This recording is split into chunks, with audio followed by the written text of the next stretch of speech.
микрофонды өшірмей қойсаңдар болады, сразу включенный қылдырып студияға қарай. Концерт қойсаңдар білу керек микрофон. Депза. Жақындасашы бері. Десең бәле ғой. Бір-екі. Болды ғой.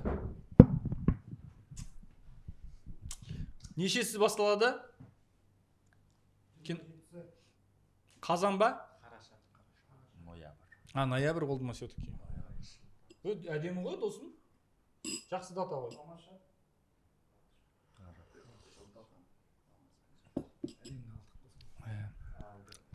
Микрофонға сөйлей беруге болады, если что алып, ақырындап. Бізде запись болып жатыр. Басталды. Сендерді бәріміз сөйлейік та, жамырады. Негізі Шәйің менің ең бірінші шығарылымда сендер болдыңдар ғой. Олжас болған жоқ, Олжастың орнына. Мен болған жоқпын. Елдар болды мына жерге. Кішкентай бір фотосын шығара саламын примерно мына жерге. Елдардың ба? Иә, мына жерде Елдар отырды. Жалғас, мына жерде сен отырдың. Бага мына жерде отырды. Бага көрінбейді. Жалғас бүйтіп күліп отыр, короче. Сол фото бар менде. Сол выпусктан қалған бір-ақ фото ғой.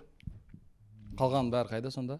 Звук жазылмай қалды ғой. Білесің бе, бізде петличка болды ол кезде. Шықпай қойдың ма? Жоқ, мен петличкам ғана жазылған. 4 петличка істемейді. Өзіңіздің кешіңіз болыпты да, иә?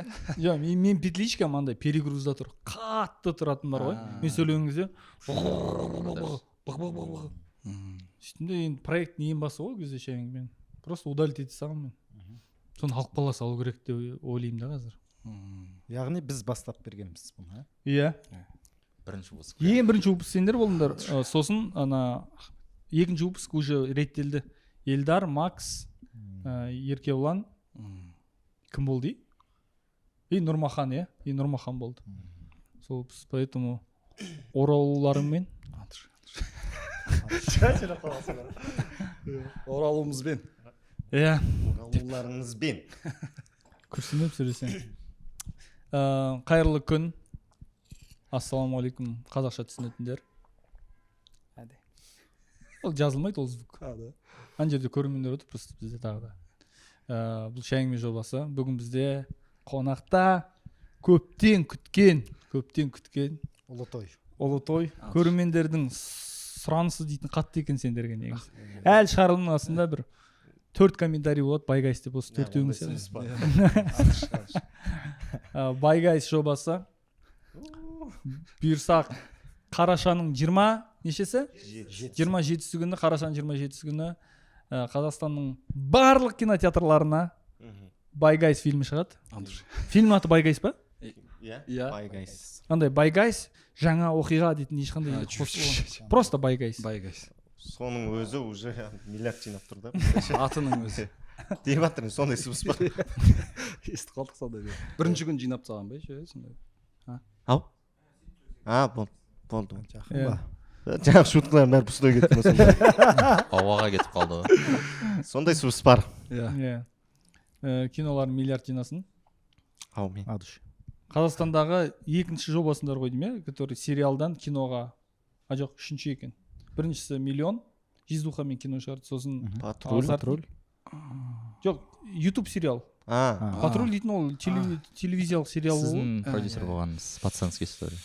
«Пацанский история» бірінші ол, кстати, иә, ол бірінші сериал болыпты ғой. 7-ші жобамыз десеңші. Айдарманшы не проф балалардың арасында сондай сыбыс бар.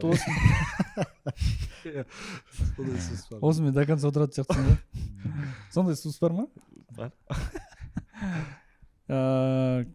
Кино не туралы? Примерно сол туралы сөйлесейік басында. Ол жағы құпия болып қалса.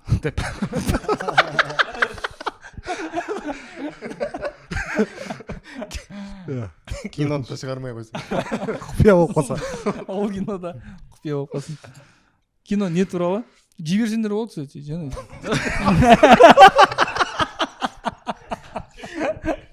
Сразу ба? Шынымен де жіберсеңдер болады. Киноның енді бір өзекті мәселесі, қазір кішкентай балалар кинода Мағжанның баласы болады. Кішкентай баласы. Сол күніге телевизордан Человек-паук, Бэтмен соларға еліктеп, солардың мынандай нелерін істеп жүреді ғой. Сөйтіп үшеуміз как раз мен туған күнім болып, осы неге қазақта сондай жоқ балалар еліктейтін деп. Неге қазақтарда супер қаһармандар жоқ деп Иә, бастайсыңдар иә, иә неге сондайлар еліктеген? Бізге еліктеп жүр ғой, бірақ одан да бөлек андай супер халыққа пайдасы тиетін өтіп кеткен. Сондай неге қаһармандар жоқ дегеннен басталады әңгіме. кинода көресіз ғой аға. Иә. жоқ бас жағында сосын сендер фильм бойы мен көрген адам ретінде өтірік андай сұрақ қойып отырмын ғой, көрдім ғой сендер фильмді. Фильм бойы қарапайым иә өзің күмәнданып қалдың ба? Қарапайым халыққа бір ауылдың емесінде ғой, Иә. деңгейінде халыққа көмектесесіңдер. Сондай фильм, келіңіздер. Афишасы емес, постері мына жерге шығуы мүмкін. Трейлер осының алдында болады, кстати. Міне аға.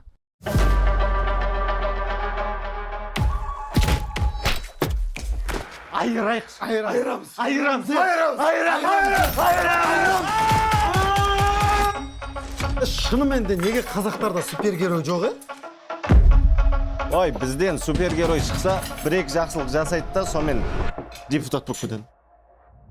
Сол геройлар неге өзіміз болмасқа? Шынымен де, Супергерой болам деп жатырыңдар ғой бағана. Адам танымастай кейіпкеңдер оны. Менікі қалай? Перде болып тұрсын. Сайлау нәтижесінде ауыл әкімі Нұржан Жанғазұлы 3 дауыс жинады. Сен чортсың. Көрсетем мен сендерге әлі. Мен сияқты әкімнен айырылған қандай болатын? Не істеп тұрсыңдар мұнда?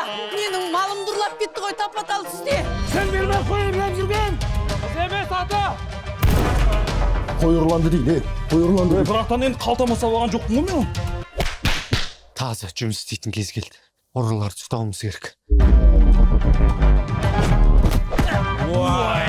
Баршы сүйдің түрлігін бітір, сораптамай алып кеш.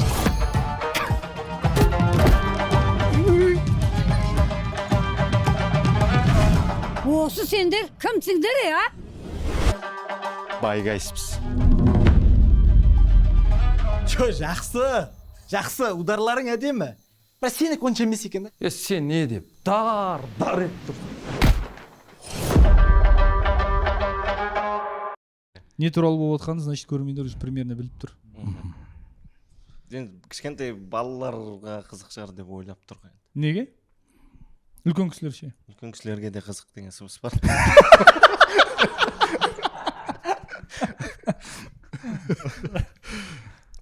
Жақсы.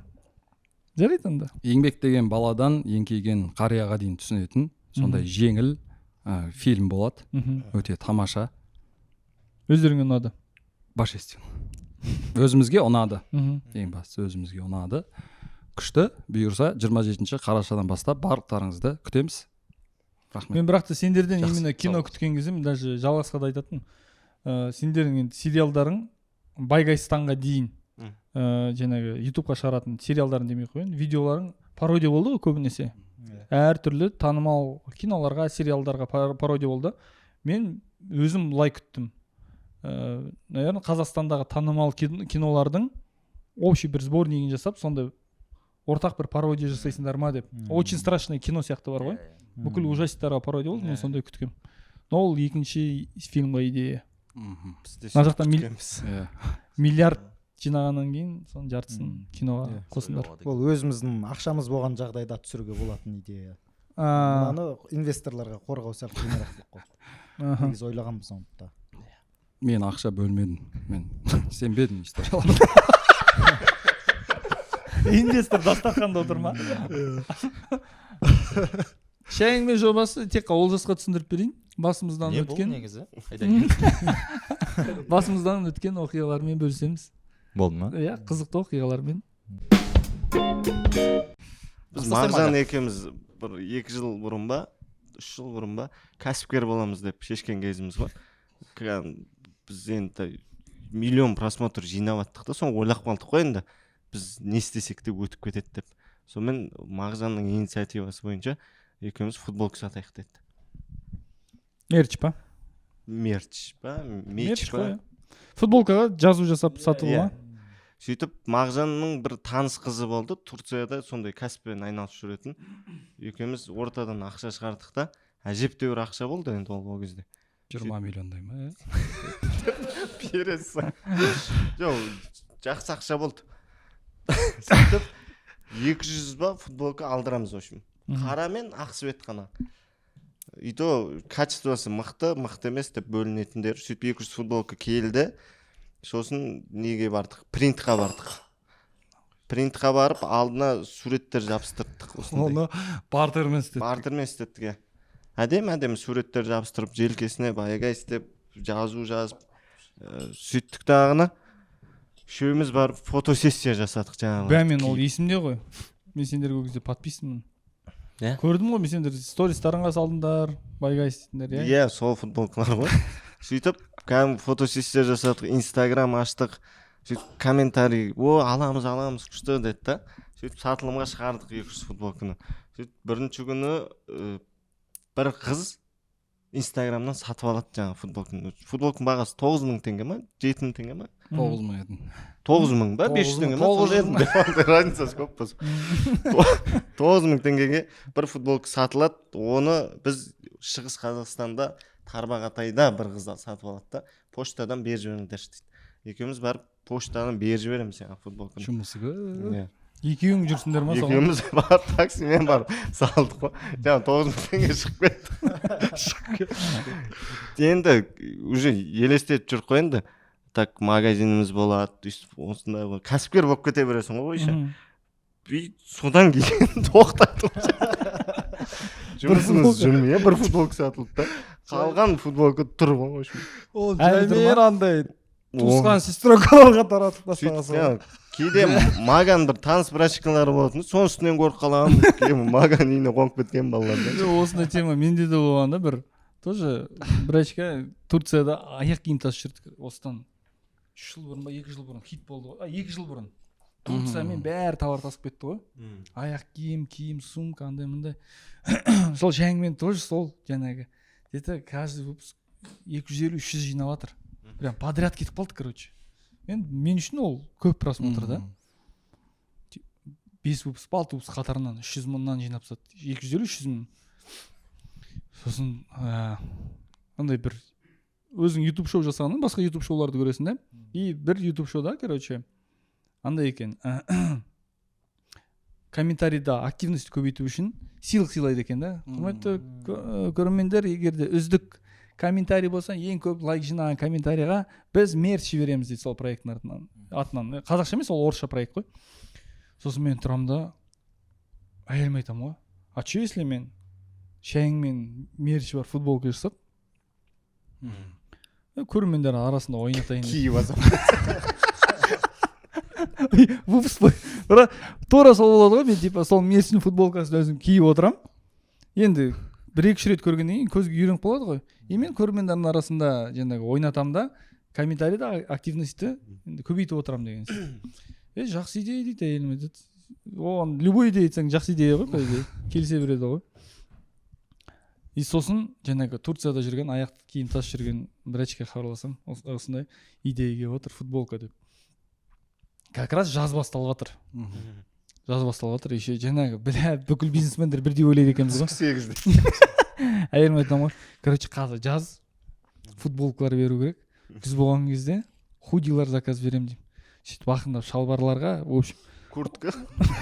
Етік. Шарф. Амбиция бешеный ол кезде. Сосын айтамын, қазір жазда пока күн ыстық қой енді. Ақ футболкалар берейін деймін. Короче, разноцветный емес. Ақ футболка берейін. Күшті идея дейді. И күн суыған кезде қара футболкалар мен худилар деген. Жарайды. Фантазия тек қана шәйің мен логотипін мына жерге қой, болды ғой, одан басқа. Миға тыққым. Мына жаққа кетіп қалмасыншы деп. Тура мына жерде болды. Басқа мерчтарға баға беріп бассын. Мыналардікі, блядь, үлкен екен логотиптар. Біз қандай аккуратный болады. Сөйтіп Турцияда брачка звондаймын, ол видео звонокпен. Все, братан, мне футболка жасатады, магазиндарға келмейді. Енді WhatsApp-пен звонок, короче. Міне ол өзі асығып жатыр, по идее. Оның тірлігі дафиг аяқ киім жібереді. Күн сайын енді Инстаграм қарайсың ғой, күн сайын тірлік әйелмен көшіп ол кәдімгі айналысып жатыр 3 айдай. Мен братан келдім, осындай мынандай футболка бар. Короче, мен миымда футболканы қаншаға сата аласың деген сұрақ болады ғой. Грубо говоря, 8.000 теңге деген келем ғой. 8.000 теңге скорее всего көрермендер алатын шығар. Если что. Дарит етем. Жаңағы көрермендер арасында ойнатам. сөйтіп И кетеді сөйтіп дальше сатып алғысы келетіндер де пайда болады. Оларға сатам дейтін ой болады. Все хорошо. Оның айтады, мынандай дерзкий футболка отыр, братан, 7.000 теңгеден дейтін. Материалы күшті дейді да. Бля, қымбат болып тұр, сука, себестоимостьқа келмей тұр деп, себестоимость деген сөз жаттап алғансың ғой. Сөйтеді, ол маған айтады, міне таптым дейді, ақ футболканы көрсетеді. Қалай десем, бля, жақсы сияқты негізі андай. Нашар емес енді, точно дейді. Қарайды, көрсетеді, міне осыны айтам, все қаншадан? 3.300-ден берем деп жатыр дейді. Айтам, так, 3.300-ден. маржа мынандай деп маржандай. Иә, 3.300-ден. Жаңағы логотип жабыстыру где-то 1.500 теңге ма, где-то 2.000 теңге екен әр футболкаға. Все, 5.000 теңге себестоимость, ар жақтан келген 5.500 болса да, хотя бы 8.000 сатсам нормально ғой. Қанша жіберейін дейді. Айтам, ну пока 50 жібере тұр деймін ғой, короче.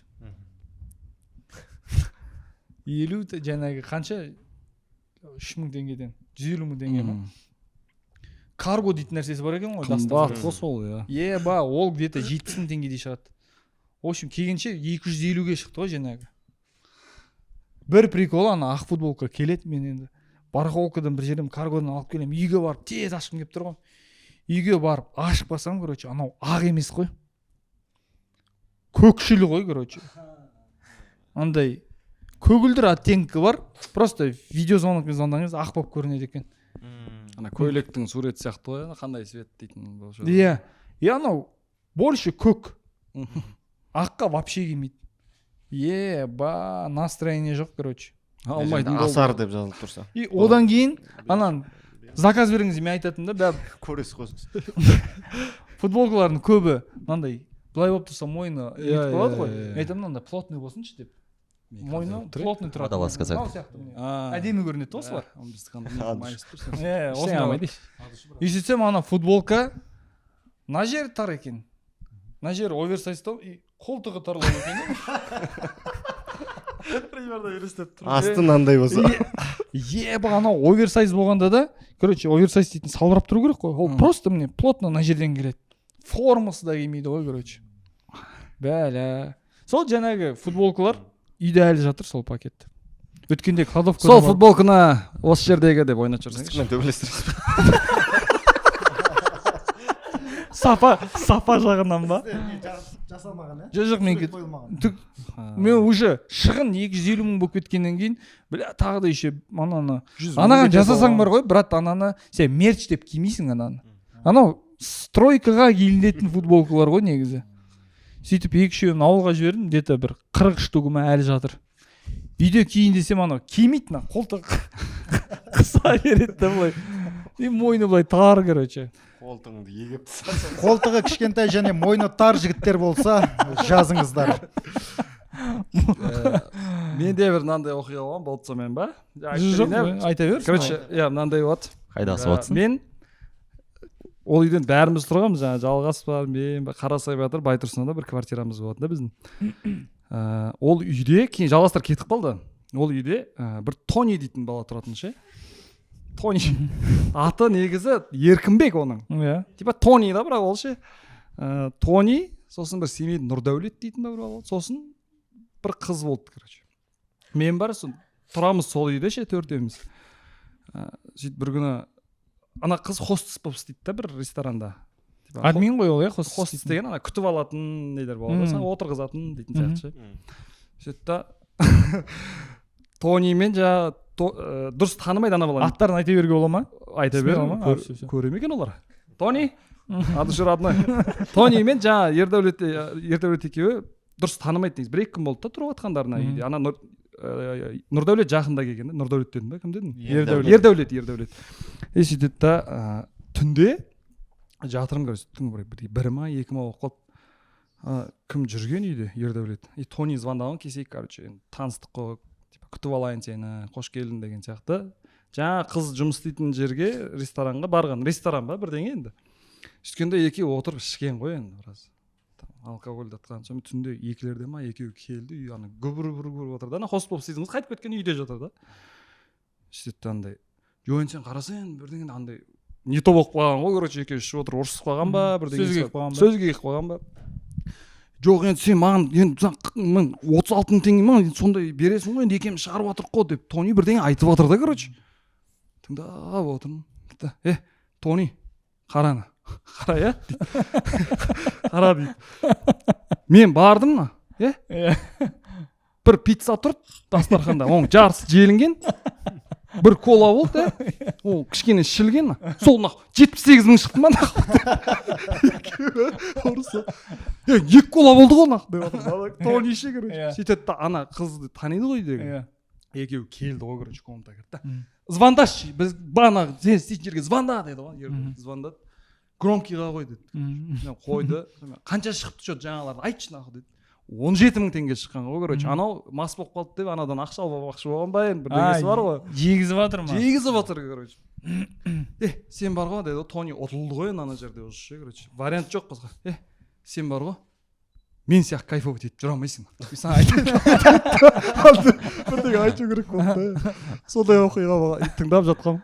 Жоқ, получается ол ана мас болған қолданып ақша жасамақшы болған ба? Білмеймін, короче, мен тұрғанда екеуі бір ара хаума деп жатқан сөздер болған ішіндеші, короче. Екеуі ішкен, Тони шот жапқан ғой енді, ананы типа келген, сонымен енді жол бойы анадан сұрақ келіп жатыр ғой, шот мынандай шығып кетті, екеуміз бөліп төлейік, сен маған где-то бір 36 мың теңге, 35 мың теңге бер деп жатыр. Анау айтып отыр, сен қалай ондай болады? Бір пицца болды, бір кола болды ғой деп жатыр да. Ойлаш, братан. Чё там? Аласың ба, братан, осы оқиғаны берем. Баяғыда 2014-те перваш кезде хатада вечер жасайтын мода болып еді ғой. Қалқаманға барып. Білесіз ба қалқаман? Білмеймін олар. Семейде де сондай болды ғой, примерно. Сондай. Хата удастак тастайсың, хата алып. Сонымен ол кезде кальян дейтін кәдімгі тапшы и мода кез болды. Үйге кальян алдырту ма? Кальян ақ келу. Коттеджге ше. Иә. Сөйтіп кальян шегіп отырып, бірінші курс 2014 и бір сәл өзіншелеу қыз жүрді да сол жерде. Ана ар жақта перваш қыздармен жүргісі келмейді. Өзі кішкене кальян шегіп отырыс көріп қалған қыз типа. Сөйтіп бізбен отырып ала береді. Мен кальян шегіп білемін дейді. Мен кальян шегуді білемін, кальян шегемін дей береді. Сөйтеді да, ой мә деп беріп қаламыз ғана қызға, ой үнше қыз кальян шегеді. Мұрнынан шығарады. Бір мұрнынан ғана шығарады. Бір мұрны бітеліп қалады.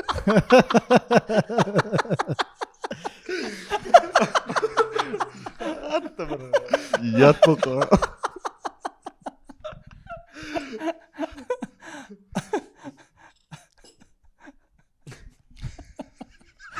Соны сендерді айтқанда бля наблюдать етіп отырсыңдар ғой сендер сол есте сақтап. Күлі көрінді да, бір жерінен ғана шығып тұрады.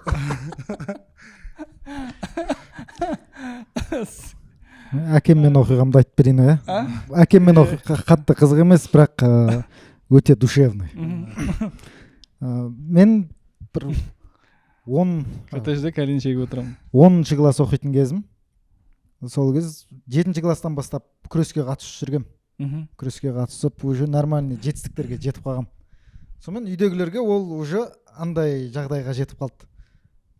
Кеш таңертең неге жарысқа кетем. Кешке келген кезде огород жақта жұмыс істеп жүріп, қаншасыншы орын дейді. Бірінші орын. Сондайға жетіп қалған ғой, короче. Бірінші орын ол норма болып кеткен. Иә, норма да уже. Жағдай. Андай бір үлкен приз емес, райондағы жарыстар ғой енді. Райондағы жарыстар. Үлкен жарыстарға болсаң ұтылып келесің. Сонымен бір күні папа айтады, ана не бар ғой, шөпті жинайтын, не дейді, навес деп айтамыз ба? Мая. Төбесі жабық болады анда, нені. Бункер бар ғой. Мая дейтін шөптің маясын айтады. Соның сыртынан жауып қоятын болады ғой. Иә. Навес дей салайық. Бункер дейсіңдер ма? Бункердің андай несі бар ғой, бүйтіп. Трактордың. Ангар сияқты ма? Ангар ма? Астында 4 үлкен труба стойкасы тұрады. Навес ол. Навес емес. Навес емес. Бізде скрипт деп айтады, оны түсіне ма, түсінбей ма деп отырмын. Сенавал. Сенавал. Аплодисмент. Соны папа айтып жүрген. Ана сенавалды мына жаққа көшіріп қойшы деп ше. Ол жалғыз өзің? Жалғыз өзім. Үйді мына жаққа қоя салшы. Жалғыз өзім қолымнан келетін жұмыста енді ана стойкілерін алып қазып, тастап, үстінен раствор құйып әкете бересің ғой. Көтеріп ана төбесін ауыстыратын кезде 4-5 бала көтеріп мына бетке ауыстыра саласың деген сияқты да. жел көтерілмесе болды главное. Иә, жел көтеріп кетпесе болды. Сонымен бір күн таңертең жарысқа кететін уақыт болып қалған етін. Жарысқа бірден 2 жарыс. Біреуі Спартакиада өте маңызды жарыс. Екіншісі бір турнир. Районның атынан облысқа Спартакияға кетіп бара жатырмын. Екіншісі бағанағы турнир. Бірақ папа андай күнде айтатын маған. Сеновалды әлі ауыстырмағасын ба деп ше, күнде шайдың үстінде айтатын. Сонымен бір күні мен пападан сұрансаң, ол жібермейін деп тұр папа жарысқа. Мен ауыстырмағасын өткен, сеновалды ауыстырмағасын. Сол үшін папаға не істемей кетіп қалдым, айтпай кетіп қалдым. Ол 2 жарыстың уақыты примерно 3 күн уақыт алады. Кәдімгідей. Этаптар 1/8, 1/4 па? Үйге келмейміз, жоқ. 2 жарыс қой, 2 бөлек жарыс. Бірден 2 жарысқа кетіп бара жатырық. Екеуі де бір ауылдан моментте 2 жерде күресем десе. басқа районда ғой, короче. Біреуі Ленгірде, біреуі Бәйдібек ауданында. Сөйтіп жарысқа кетіп шишка қалдым. блендерде десе.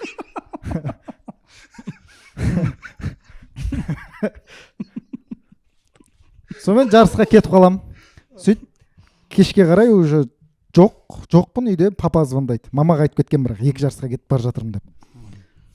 Сөйтіп кешке папа звондайды. 2 медаль алып келемін деп. Папа қайдасың Бағжан дейді. Уже примерно сезіп тұр. Папа мына жерде Беловодта жарыстамын деймін. Беловод деген бізге жақын район. Соны айта салам да, өтірік алдап, ұрыспасын деп. Қашан келесің дейді. Қазір кешке 1-2 сағатта барып қаламын деймін.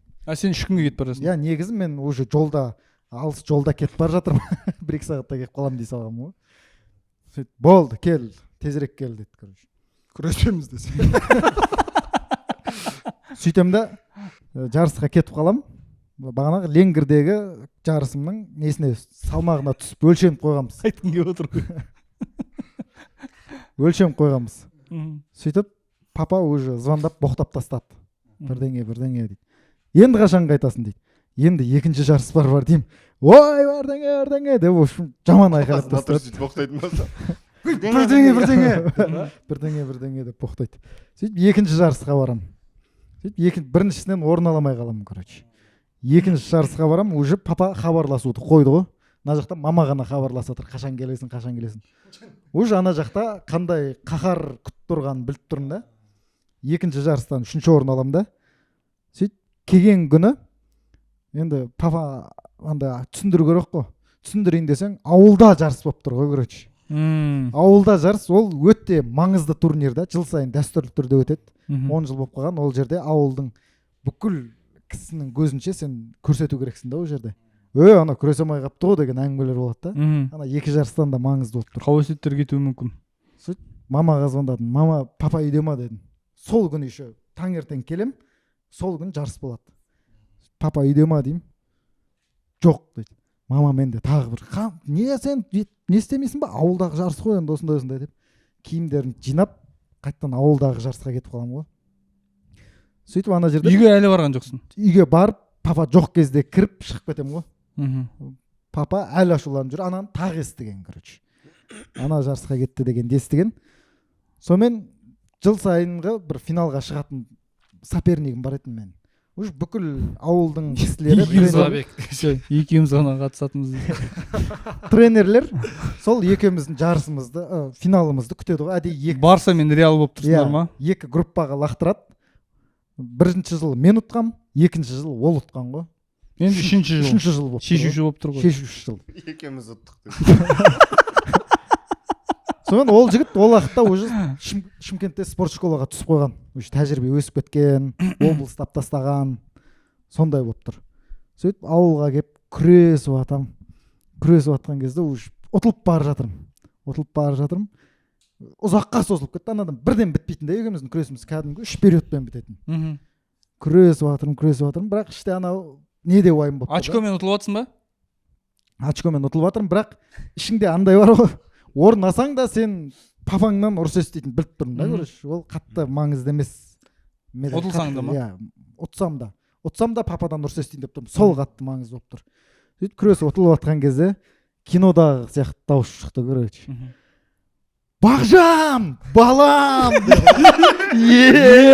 Андай ше. Күресіп атты жандай. Қарақ, кәдімгі. давай давай деп тұр.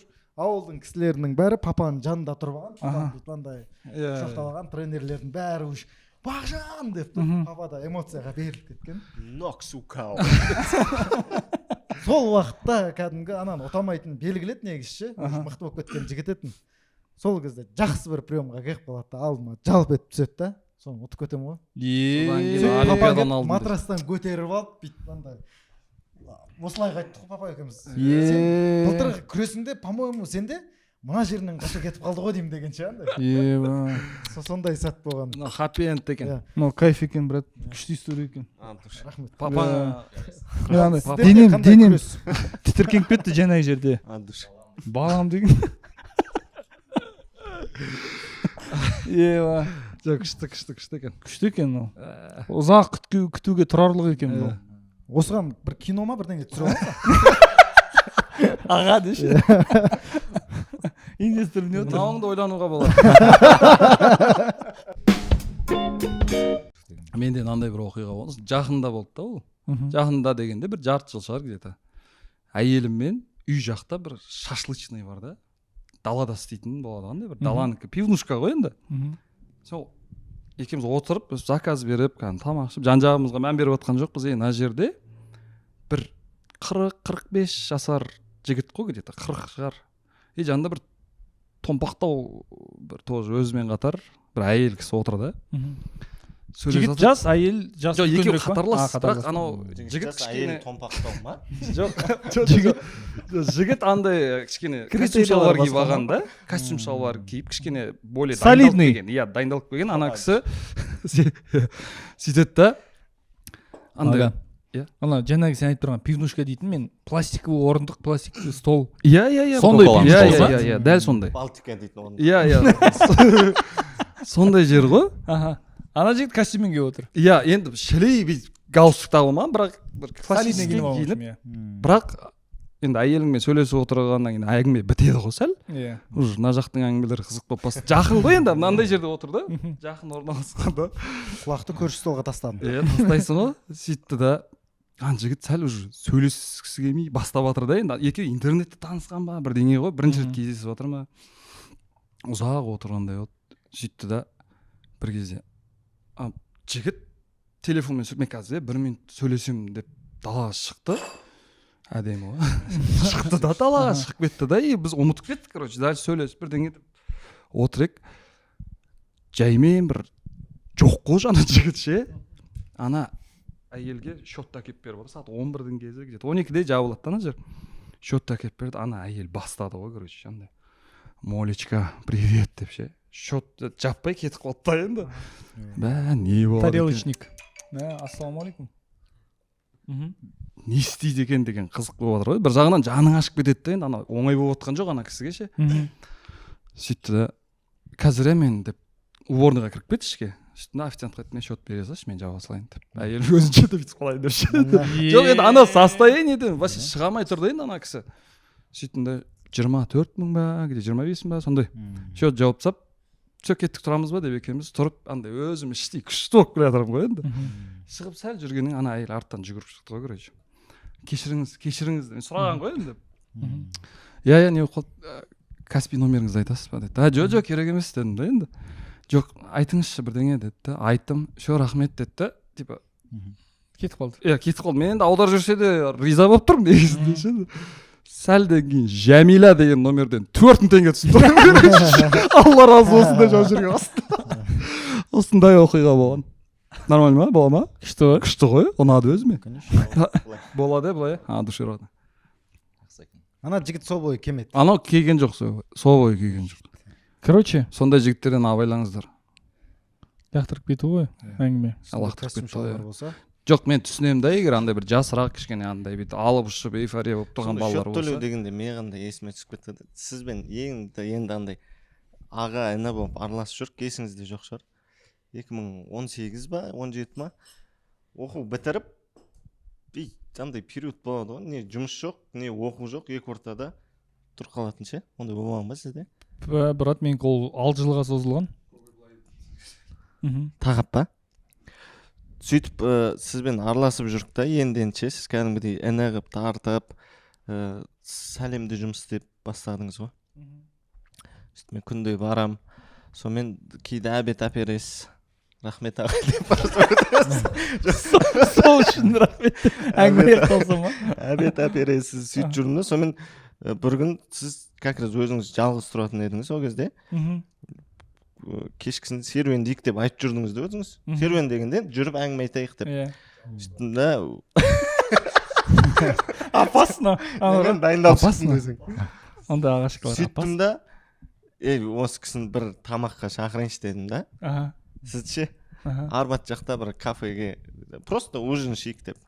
Өзімде ақша жоқ. Сізбен келісіп сағат 9-да Арбатта кездестік та екеуміз. И маған ақша аудару керек әпкем. 12.000 теңге ма сондай. Сөйтеміз да анау жауап бермей қояды. Сізге қойдыңыз. Әңгіме айтып кеттік тамақ ішейік дедіңіз да. Екеуміз кіреміз кафеге, сөйтіп мейлі тамақ ішіп болғанға дейін түседі деп ойлаймын ғой шетта. Кірсек анау тура Арбаттағы кафе анау. Сұлтан ба? Сразу төлейді. Тамақ алған кезде сразу төлейді. Алып жатыр да. Сөйтіп мен негізі алдында тұрған былай. Мен ол кафе ол кездесу есіме түсті. Мен арт жағында. Бірақ понятиеңіз бар жігіт екенсіз, өзіңіз төлеп, от душе аға. Қатты ұялып кеткен кезім болған. Мен ол кезде есімде, почему-то екеуміз кешке жақын кездесеміз де, парочкалар құсап, жалғастырасыз, қыдырамыз. Еще анау есімде. Тамақ әпер жүрсін. Сәрі шақтап басын.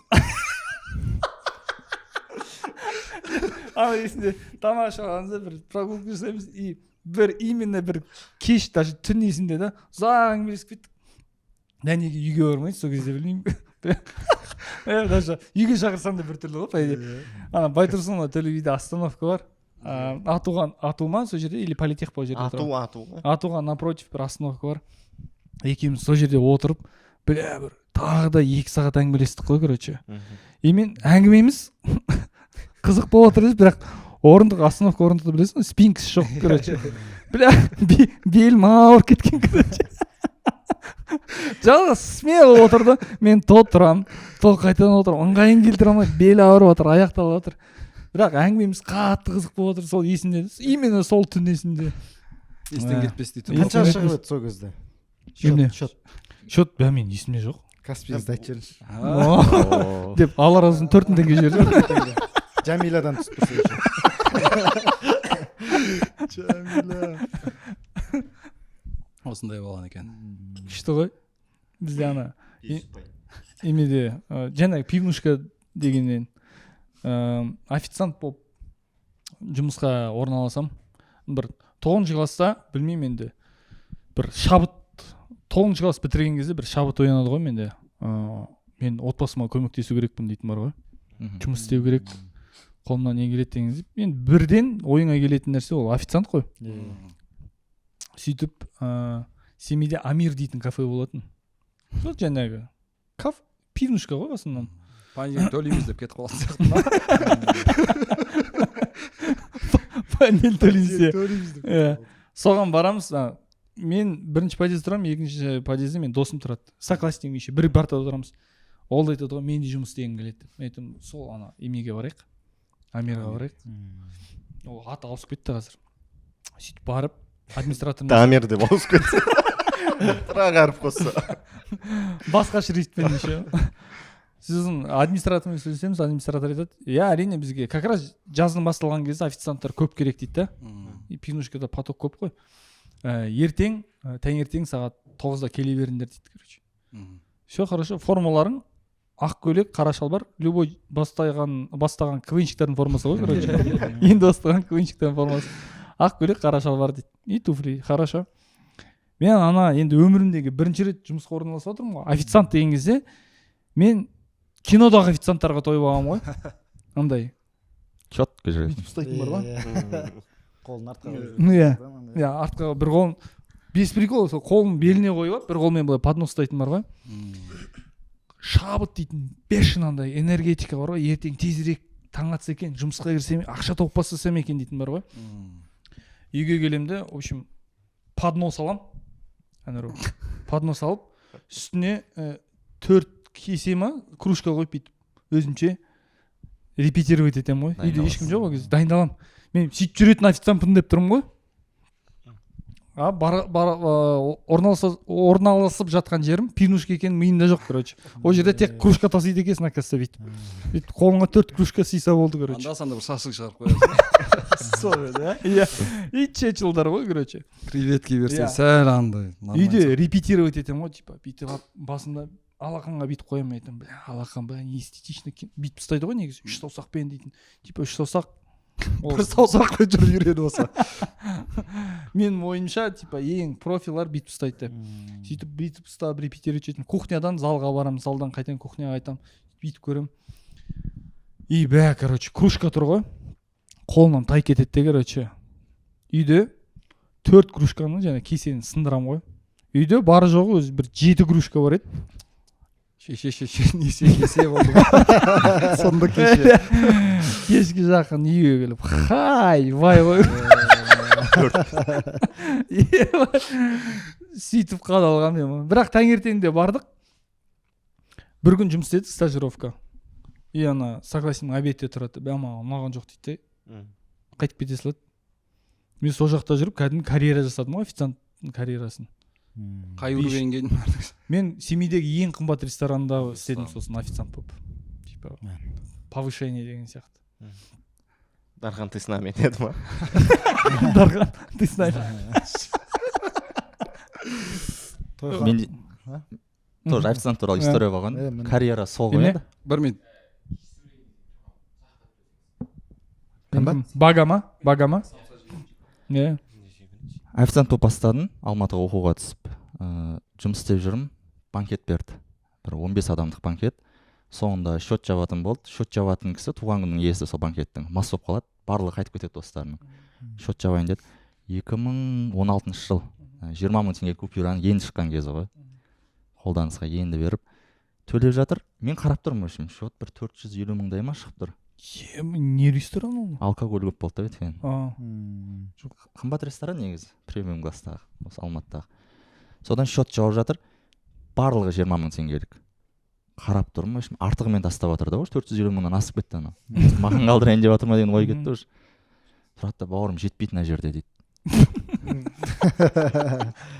Қалай жетпейді, басын санап көрсеңізші деймін ғой анаған. Тұрады да қайтадан санайды, мас болып тұр кішкене қызы баған. Санайды, жоқ жетпейді, не істеймін мен дейді ғой. Қалай сіз мына жерде ол 10 мың теңгелік деп ойлап жатыр екен, 20 мың теңгеліктің бәрі. Анау 20 мың теңгелік. Сіз дұрыс қой, мені қарасаңызшы, сіздікі асып кетіп тұр, 620 мың ба шығып тұрған, 450 мың емес. Ой, рахмет бауырым, сондай адал екенсің деді. Бір 1500 теңге тастап кетеді соған чебеға. 1500 теңге ол кезде? 1500 теңге. Әжептәуір ақша айтпайсың ба? Сол 1500 теңге ғой. Жоқ, енді анау. Жоқ, негізі ана болатын еді. Қазір 5000 дейтін сияқты әңгіме да. Жоқ, ондай. Үздік оқиғаңды айтсайын. Жоқ, оқиға ғой. Өзім де істесем болады ғой негізі. Жоқ, болды, өзім төлей саламын деп тұрып алсам да болатын еді, жоқ деп. Осындай болған официант. Официант болып істемедім. Андай кафелерде емес та, бірақ тойханада, ауылдағы тойханада. Официант емес, мен би билейтін. Биші деген қызық естіле ма Бағжаннан? Брейк па? Иә, брейк. Ең бірінші рет. Ең бірінші рет өзіміздің туыстардың тойында билеген. Ол кезде енді күреске енді қатысып жүрген кезім, кішкене гимнаст болып жүресің. Баспен тұра аласың. Айнала аласың ба баспен? Банально, жоқ, ондай емес. Просто тұра аласың баспен. Баспен тұра аласың просто. Сөйтіп екі аяқты бүйтіп аша аласың. Сол бар. Сосын жанға сальтомен бір айналып шығасың. Енді кішкентайым ғой, 4 оқимын ғой деймін. 4 оқимын. Сөйтіп туыстардың тойында билеп жатқан кезде бір туысым шығып тарелканы лақтырып жіберді ортаға. Сөйтеді де өз қалтасынан шығарып ақша тастайды. Сонымен тойдың бәрі ақша тастайды. 7000 теңге. Ол кезде 7000 теңге деген әжептәуір ақша ғой. Сөйтіп бірінші күн билеп тастаймын. Сөйтіп сол кезде сол тойханада мамам жұмыс істейтін. Анан мама көріп алған, Бағжан басқа тойларға билеуге желание бар ма деді.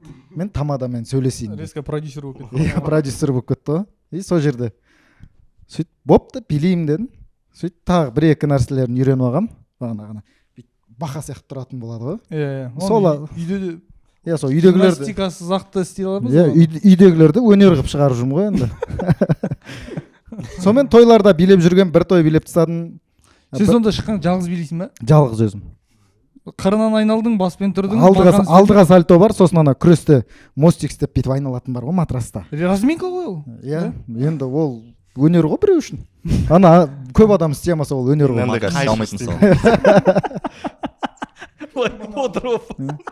сонымен ең күшті физзарядка жасап қайтып разминка жасап па дерлік өткізсің ең күшті енді ішіндегісі алдыға сальто ғой алдыға сальто ең эффектный сол иә бірақ ол да бір сәл жанға қарай да сәл жанға сонымен бір тойда билеймін тишина кетіп қалады ғой тып тыныш тарелка шығарған жоқ иә ешкім ақша тастамайды неге деп ойланып қаламын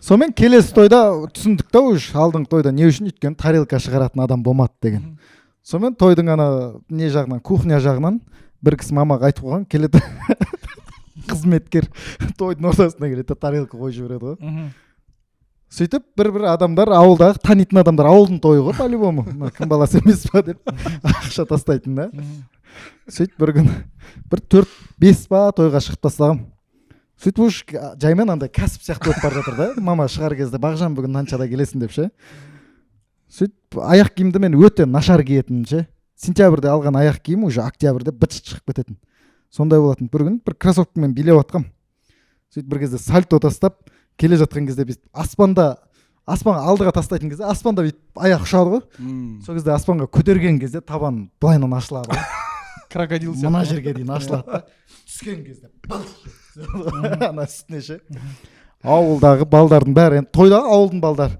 күліп жібереді бәрі сөйтіп до конца билеп тастадым енді кішкене қанша билеп тастадым ғой анау кетіп бара жатыр клей сөйтіп бітеді сол күні бір 7 мың емес алдыңғыдан көбірек түсті сөйтіп ертесіне мама бір кроссовка алып қояйықшы деп ше ақша бар сөйтіп барып алып келгенбіз кроссовка үйге кеп анаған енді кроссовкаға қатты қуанғанмын ше өзім еңбегіммен тапқан ғой үйге кеп келесі тойға шығайын деп кроссовканы алып киейін деп жатсам біреу 41 біреу 42 ғой дәу болып тұр сондай қызықтар болған размер 4-ші класста не деген размер білмеймін сен біздің аяғымыз дәу ғой ма 9 размердің құны жоқ қой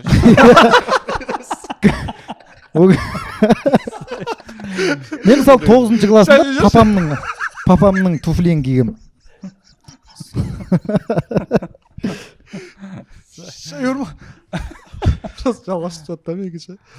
сондай бағанағы үйіне шай бар ма арақ сатып астына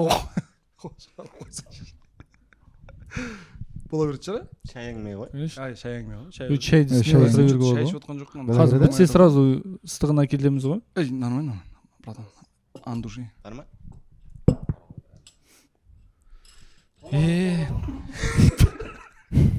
тамақ жинап жатып қалса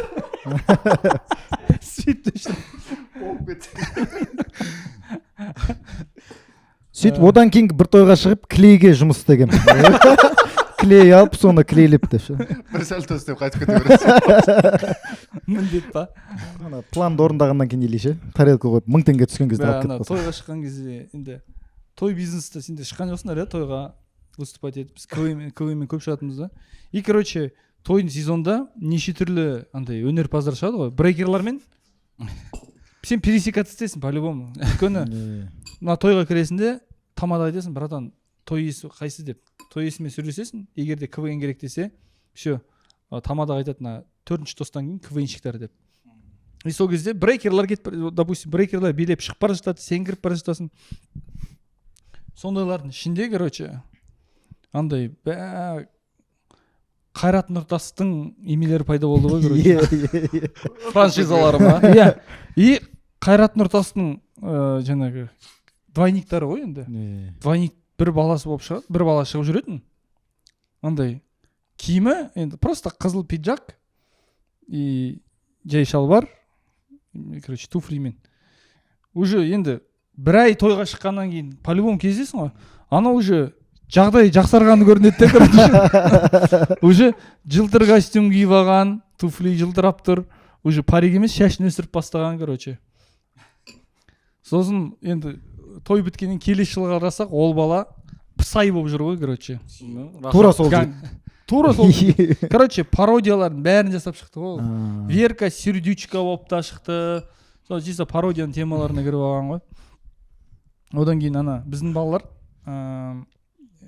Шиман апа болып шығып бастады тойға.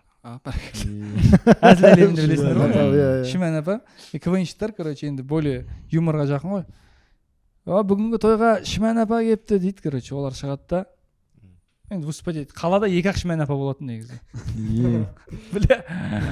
Анау шығып бастайды ғой жаңағы пацан, короче. Шиман апа болып. Сол жігіт па? И ана 2 Шиман апа анаған предъявлять етеді ғой, короче. Разборка, короче. Сен еба. Тура сондай киіммен барса бәрі. Бірақ бәрінікі бірдей, сәл еңкейіп болады, мынандай үлкен очки болады. Ауыз бір жаққа майыстро болсын. Иә, еба, Шиман апалардың стрелкалары болады ғой. Прикинь, образ үшін ерегес болады ғой, еба.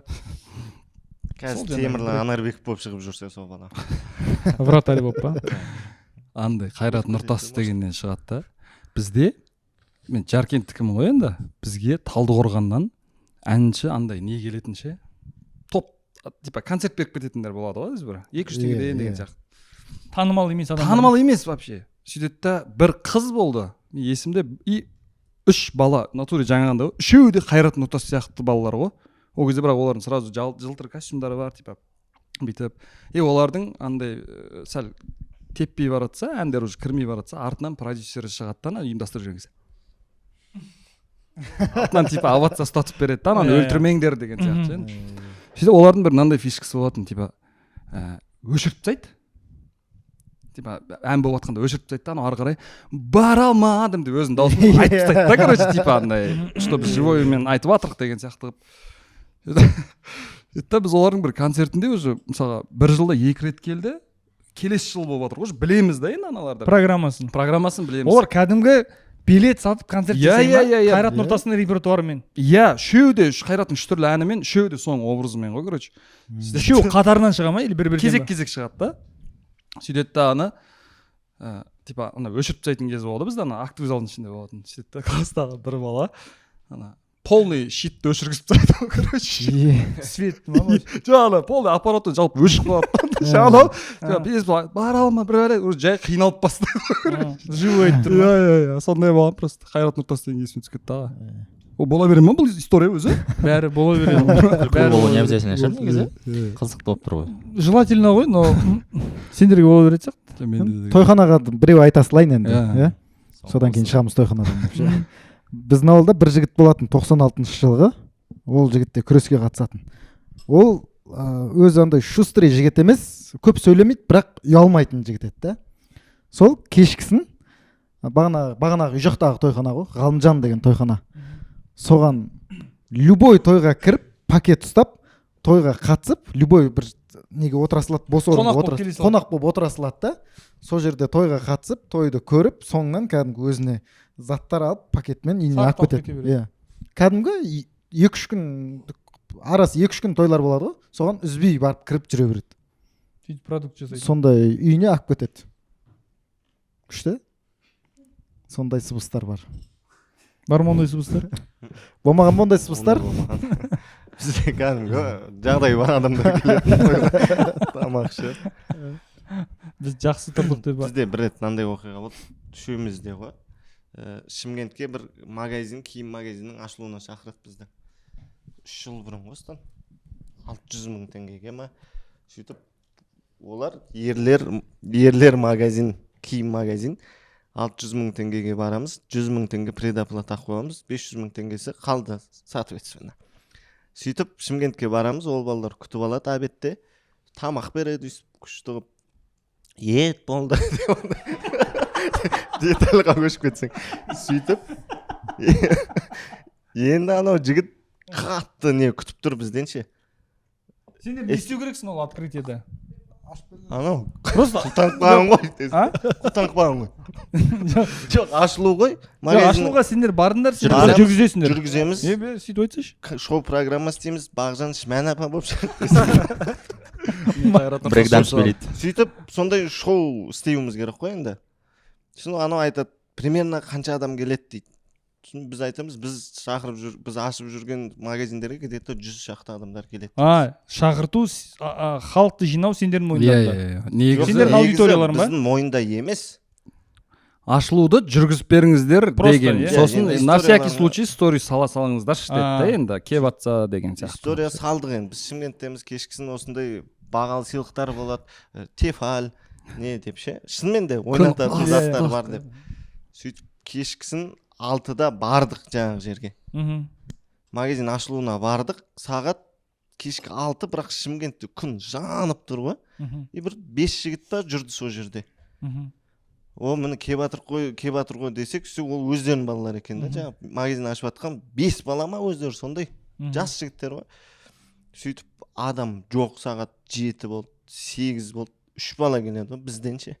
Ашылуға біздің историяны көріп 3 бала келгенде, и оның біреуі бізбен суретке түсіп ашылуды күтпей кетіп қалады. Сөйтіп жаңағы магазиннің иесі айтады, жібермеңдер деп ше. Ашылу болсын деп. Келген адамдар кетіп қала бермесін. Сөйтіп 2 бала қалды да. Сосын біреу брат суретке түсіп кете берейінші деді да. Ұзақ күтті да. Суретке сөйтіп айттық қазір ашылу болсын, сосын бірге түсеміз деп. Сол деп бит 1-2 тыпыршыды да кетіп қалды. 15 минуттан кейін ба бір судан алып келді да үшеумізге. Мә жігіттер ішіп деп. Суретке түсті да қайтып кетті олды. И бір адам ғана қалды. Сағат 9 болды кешкі. Ешкім келген жоқ ашылуға. Сонымен уже ерегіс басталды бір уақытта. Сендер 100 адам келеді демеңдер ғой деді. Сендерге лақтырып жатыр. Иә, бізге лақтырып жатыр. Енді 500 мың теңге алу керек болды. Сонымен Мағжан ерегісті сол жерде. Жақсы ерегісті. Қойшы деп уже алдық бірақ. Қайтатын болып кеттік та енді ше. Алдыңдар ма ақшаларыңды? Алдық қой. Вайн түсіріп бітті ғой. Орнына вайн түсіріп бергенбіз ғой. Иә. Жарнамасын жасап. Сол бағаға 500 мың теңгеге бағалап. Ол жарты вайн. Ол жігіт ше негізі кейіннен маған жазды, мен сендерге айттым ғой. Андай міндет болды да, короче. Бауырым бір танысым туған күні болып жатыр еді, соған видео құттықтау жіберу ғой ше, деп андай неғып едіңдер ғой деген құсап ше. Жіберіп беріп жүре бересің, короче. Ашамай қойып едіңдер ғой, соған құттықтау жіберші деген. Ашамай қойып едіңдер ғой. Шәйің менің ең бірінші выпускысында, короче, бір оқиға айтқам. 3 адамды той жүргізген мен. 3 адамды той жүргіздім да, бір енді байлау келген адам ғой. Сол историяны айтам. Ол историяда кәдімгідей сол кісінің атын айтам, тұратын жерін айтам. Жаңағы акиматтың артында осындай деп айтам. Ол именно сол оқиға сол моментте ғой, енді 3 жыл бұрын. Андай тарап кетеді. Инстаграмда, ТикТокта былай нарезкалармен тарап кетеді. Одан кейін екінші выпуск шықты, үшінші выпуск шықты, ол кезде просмотрлар көп емес, но именно сол оқиға өз бөлек жеке тарап кетті ютубта. Это ол шығарылым шыққанына примерно 2-3 ай болды. Бір күні үйге келіп, менде инстаграмда енді уведомлениені өшіріп тастағам. Бұлай экранға келмейді. Сообщениялар, звонок, андай мындай деген. Инстаграмға кірген кезде ғана көремін да. Инстаграм дайрегіне кіріп қалсам, точно дайректен андай 7 деп тұр да. 7 сообщение деген сияқты. Басып қалсам, бір адам маған видео звонок жасапты 7 рет. Мынау кім деп басып қалсам, жаңағы бірінші выпуста айтқан адам бар ғой. Сол Дархан деген кісі болатын. Сол кісіден пропущенный тұр ғой, короче. А мен ол жерде енді прикол ұстап тастағам ғой. Енді мен тойға шақырып, 3 адам отырды реально жаңағы. Сол кісі, мамасы тұсау кескен адам. Осындай ұзын стол, мен ана жерде тұрып, нәскемен той жүргіздім ғой, короче. 10 минутта бітіп қалды ана той. И сол жерде прикол ұстаған, тычка тықтық, айттық бүйттік. Бә денем суық болып кетеді ғой, ана кісі мені тауып алды деп. Еба, андай алақаным терлей береді, короче. И анау енді звондау керек маған по-любому. Бә кешірім сұраймын, так бүйтіп ал айтам. Все, братан, так удалить етіп тастаймын. Еш жоқ қиып тастаймын деп. На всякий пожар ютубқа кіріп ананы скрывать ете саламын ғой видеоны. Жоқ давай. Бірінші выпуск, уже андай удалить емес, содан Архивировать болған ба дейтін бар негізі ғой, иә. жаңағы шықпай қалды А? шықпай қалды деген содан болған жоқ ол сендер болған жоқсыңдар ол кезде біз ана жақта болды ол кезде деп кешіріңіз сосын ютубқа шыққан бірінші выпуск қой иә иә сосын ол отмазкаларымды бүйтіп четко реттеп алдым мен не айтатынымды да бісміллә деп короче видеозвонокпен звондаймын тұрым короче тұрым бірақ та трубканы алады ғой трубканы алған кезде бүйтіп қарайды да Дархан как дела дейді ғой короче денем жып жылы болып кетті ғой алақаныңыз кеуіп кетті иә алақаным резко кеуіп біз әйелмен ана именно көрдік короче біздің таныстар жіберді біздің тойды айтыпсың ғой сен капец күлкілі болды мен есімнен шығып кетті оказывается красавчик андаймын қазір біз Германияда тұрып жатырмыз Германияға келсең еще бізге ұрамыз дедім просто қазақстанда болмай тұрық та андай әңгіме айтады біз Германияға көшіп кеткен ғой кісілер Германияда болып жатсаң қонақ болып кеттім айтамын конечно деп қайда Германияға қашан барасың сен сондай оқиға болған болған мен бір қызық оқиға айтып берейінші деп қызық деп басын айтып алатын ше мен общагада жатқанмын ғой общагалық өмірді білесіздер кішкене системасы болады біздікі енді қазақи общага ғой қазақи жатақхана киіз үйде тұрдыңдар ма анау филологтар ғой ақын жігіттер болады жазушы жылқы жүреді жылқы асық ойнаймыз қымыз ішесіңдер кешке жақын алтыбақан деген сияқты сондай ғой короче сондай тәрбиедегі ол жерден енді бірінші филологсың иә филологпын бірінші барған кезінде жиналыс болады сол кезде бізге құрылтай ғой бізге заңдарын түсіндіреді жарғыларын бізде адам өлтіруге болмайды бізде жатақханада адамды атымен айтпайды кішілер үлкендерді старшактарды мысалға мен Дархан деп айта алмаймын деген иә дәке дейді мағжанды мәке дейді сондай болады и ол бойынша бірінші несі заңдар ретімен жоқ енді өзі андай дала заңы сияқты сол жерде шыға бере ма иә шыға береді бұзған жеріңде шығады ғой заңы короче сөйтіп мәке бәке жәке ереке деген сияқты жаттап жүресің да солай айтып жүресің содан кейін екіншісі қай старшактың қай бөлмеде тұратынын білуің керексің екінші этаж 213-те б-да кім тұрады бәке жәке ереке мәке тұрады дейсің 413-тің ана асында кім тұрады ана ерақа деп айтылатындар бар батыстан оралдан келгенде сөйтіп айтады сонымен әр жиналыс сайын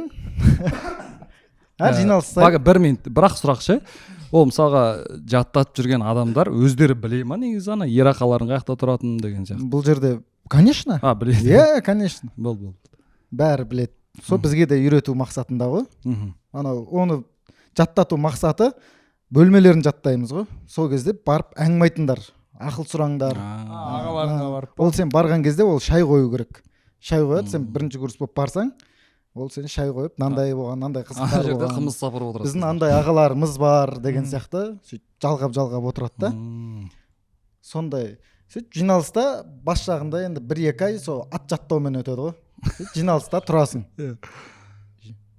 214 кімдер тұрады дейді жәке мәке ереке зәке сәке дейсің ғой короче сол үшін ұра ма иә сол үшін кітаппен ұратын шығар кітаппен емес кәдімгі жұдырықпен шоқпармен ұрады кейде садаға атады найзаға дайды қазақы деген оларды құтырып кетсін сонымен енді арамызда өте андай памяті мықты жігіттер болатын да сонымен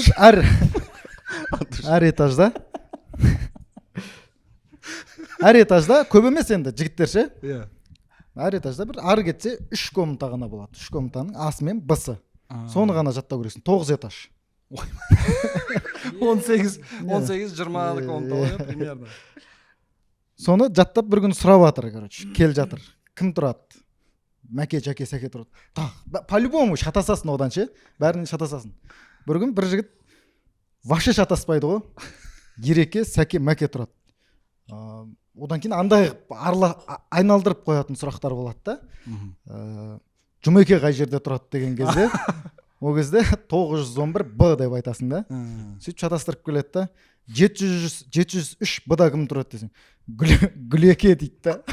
Гүлеке. Сосын қыздардың сезім деген сияқты ғой, сезімеке деп айтып жатыр да, короче.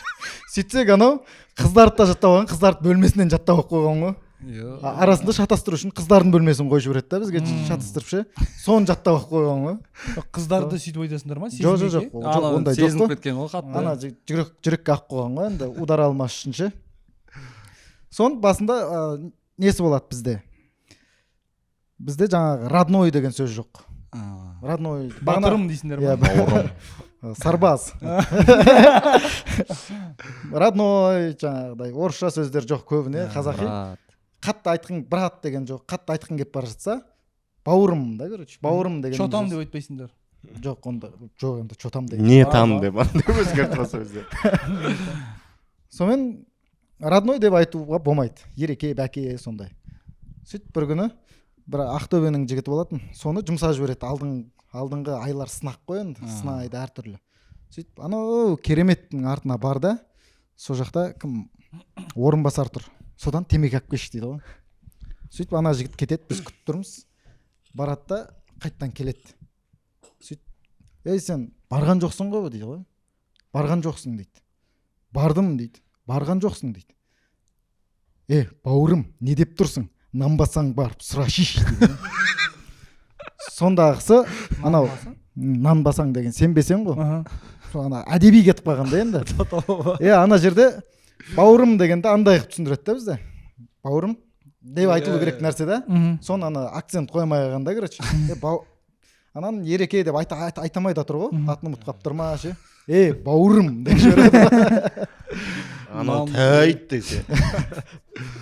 Керемет еке магазиннің артында деп бәріне екені ғой сұрай. Ол әлі система бар ма сонда? Қазір енді бір жылдары енді ұсталмауға тырысатынбыз ғой біз енді. Бір жылдары камера қойылып бірдеңе болып кетіп, 10 бала оқудан. Камера сөз жаза ма? Қандай? Дыбыс жаза ма дегенім ғой камера. Жоқ, ол машинаның камерасы ғой. Камера дыбыс жазбайды. Андай шыққаннан біліп отырады, 11-ден кейін. Жоқ, ана ұрат система емес, жаңағы мәке, бәке дейтін әлі система бар ма екен дегенім ғой. Дұрыс қой, ана жақтан әкеліп жатқан ғой.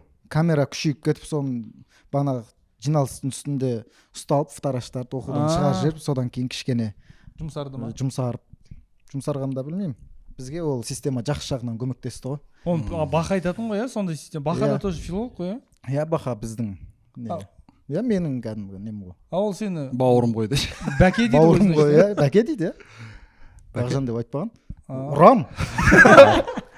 Екі мәке болса ше? Екі мәке болса, бәрі мәке болып кетеді. Мәке бола береді ғой, Қуандық дегенге қиналып қалатын балдар, Қуеке деп қалады бір кезде. Өйтіп айтуға болмай ма? Кука деп қала бере ма? Кука деп, Қуеке деп айтып тұрған ыңғайсыз, бір түрлі ғой, бір түрлі естіледі ғой. Бірақ кейін үйреніп кетті. Ғани деген не, Каспий магазин ше.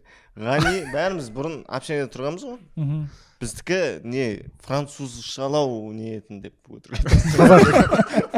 Месье деп сөйлейді. Месье деп сөйлейді. Бонжур деп амандасып. Бонжур. Сондай болса. Круассанмен ұратынсыңдар ма? Круассанмен. Сөйтіп, біздің общаганың артында магазин болатын. Ғани Ату. Ғани Ату, Азарт сериалы. Капитан. Бәріміз сол магазиннен жаңағындай тамақ алып, кәдімгі таныс болып кеткен ғой ана кісі. Түрік па, Әзербайжан ба, сондай кісі етін, әйелі мен күйеуі. Енді оқу бітірдік, сосын Ғани көшіп кетті, кейін Шымкентке кетіп қалды. 4-5 жылдан кейін сол көшемен өттік қой енді. Сөйтіп сол магазинге кіргіміз келіп кетті да. Сөйтіп Ғаниді андай тура жаңағы сағынып кірді да магазинге. Әйелі тұр екен. О, саламатсыз ба, қалайсың? Жо, дядька как деп еді. Дядька шықты да дейді. О, как дела, дядька деп. Ғаниға вообще елемей қоясың. Суық амандасың. Мейірім күтіп қалды ана кісілерден шанда. Как вас, деп ана кісі. Вообще не істеп тұрған жоқ шанда. Кезекте бір клиент деп тұр ғой. Иә, сондай болған.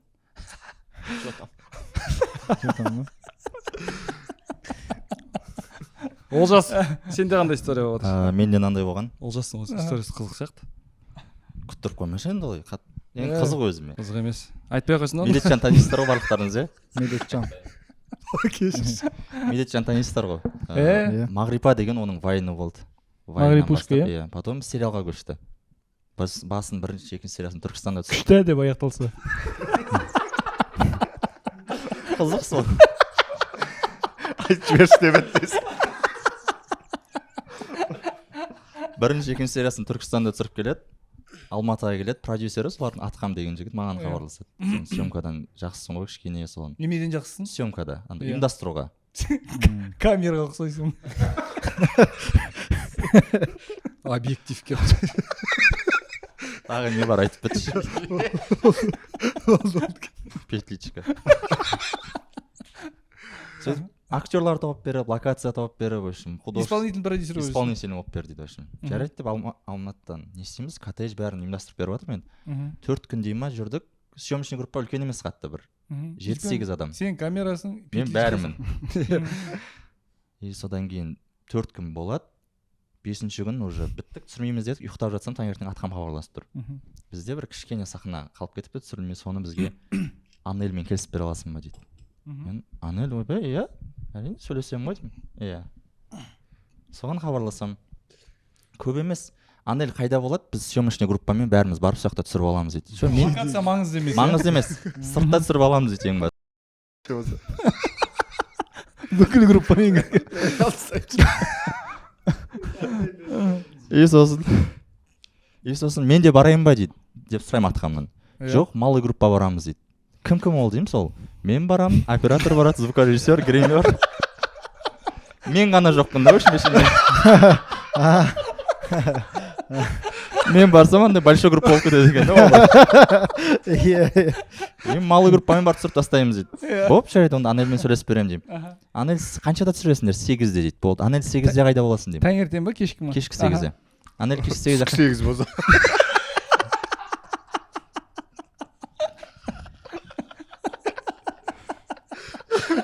Күн батайында тұр шығып кетеді. Даласар қызыл ма? Анель кешкі 8-де қайда боласың деймін. Ол бір орбита жақта болады. Одан кейін 9-да басқа жақта болады. В общем, графигі тығыз болып тұр. 1 сағат сайын адресін. 1 сағат сайын адрес ауысып отырады. Кешке сабағы бар. Кешке сабақ? Кешке сабақ береді виден. Сол жақта болады екен. И сосын айтам, 8-де осыны орбитада болады. Болды, онда кетіп қалмасын, ешқайда біз барамыз дейді. Олар полный съемочный малый группа жиналады. Сенсіз ба? Иә, Төле би Сейфуллинадан пробкамен орбитаға барам деген сағат 9:30 ба 10 ба болып қалады ғой. Анель келдік, Анель шықсыншы дейді. Анельге 9:30-да айтып тұрмын. Анель қайдасың келіп тұр екен. Ей, мен кетіп қалдым ғой, сабақтамын, қазір бұл жерден де кетемін дейді 20 минуттан кейін. Не? Побегте жүрсе. Биг адама. Сосын кетемін дейді ол жерден. Ол кетіп қапты одан кейін. Қай жерде ұйықтайсың деп сұрамадың? Қай жерде ұйықтайын деп жатсың? Адресін айтады, адресін сабақ беретін жерінің. Болды, сол жақта екен, кетіп қалмасыншы, қазір біз барамыз жарты сағатта деп. Ол жерде бір 11-лерде ма болады ғой уже. Ана жақтан 1 сағатта жүріп бар.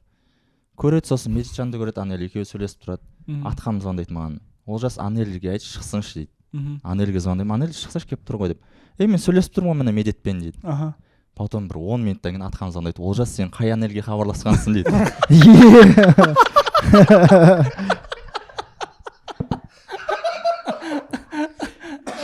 Сөйтсе, Мағрипышкада Мағрипа, Анель, Жанар, сосын тағы бір 4 қыз подругасы бар. Атқам деген сол сценарийдағы Анельді айтып тұр екен. Ал ол қыздың өмірде аты Анар деген қыз. Маған сол Анельмен сөйлесіп берші деген екен персонаж. Мен айтам, ей, Анар ғой оның аты, жоқ сценарийда Анель емес па деп қоймайды. Мен не прав қылып тұр ғой ана жерде. Сразу Анарға хабарласам, Анар қайдасың деп мен төлейіп.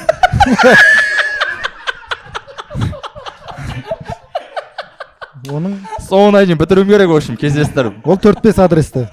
Жоқ. Мен Төле би Байтұрсынов адаммын ғой дейді ол. Общак адаммын ғой дейді. Болды, онда қазір барсын дейді. Айтпаса Төле би Сейфуллина бірақ остановка арасы. Төле би Сейфуллина былай 20 минуттық съемкасы, в общем, 7 сағатқа созылды ғой, сонымен бітірді. Күшті екен. Осындай история болды. Ол кезде ол шығып тұрған кезде түсірмеген, иә, просто. Жоқ, жүрген шығар деп көріп қалған ғой енді бір-бірін.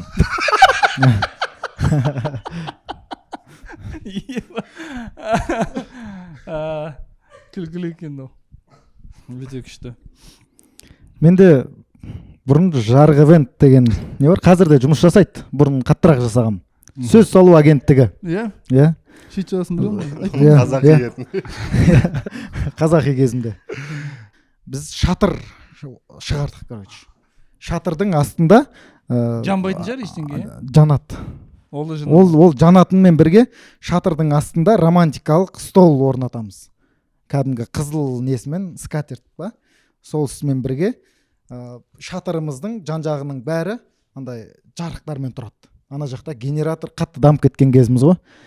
Қалаған жеріне апарып береміз. Тау болса тау, қапшағай болса қапшағай. Сондай болған. Бір күні Звездная поляна бар ғой. Алматының жоғары жағында, бүйтіп Алматыға қарасаң бүкіл Алматы көрінеді. Сол жерге заказ түседі. Көктөбе емес па? Жоқ.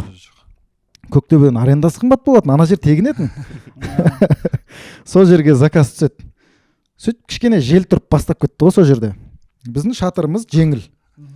Бүкіл тоқтарды орнатып тастағанбыз, андай түнде жанып тұратын шашлычныйлардағы светтер бар ғой, ақ светтер. Сондайды полный орап, полный романтика қылып тастағанбыз енді ана жерді. Ұялмай я дейтін жер ғой. Сонымен кішкене жел тұрып кететін сияқты. Кука, сен шатырды ұстай тұр. Шатыр сәл бит тұр да. Үлкендігі осындай ғой. Үлкен шатыр. Олар сол жерде ужин ше ма?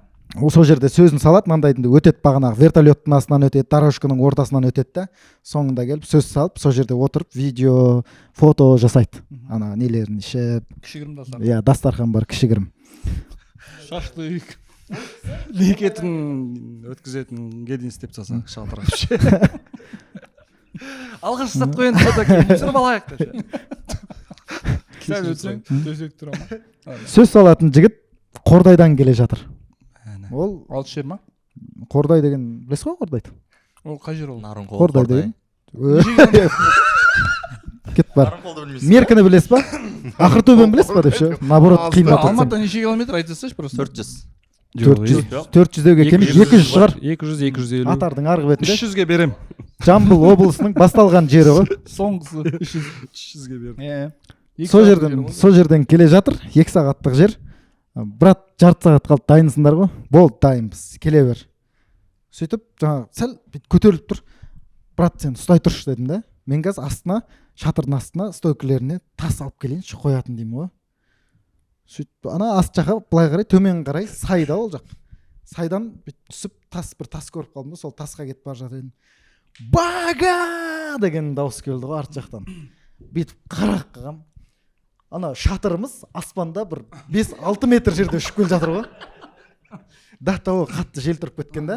Тоқ, бәрі аспанда жанып, біраз уақыт жанып ұшты ғой, короче, тоқтармен бірге. Сәл НЛО болды ма? Светтермен. Бетіп келе жатыр. Бага! Секіріп ұстап алдым деші. Тоқтар, сондай болды қазір. Тоқтаса қызық болады. Артқа қарап қалам, тасымды тастаймын.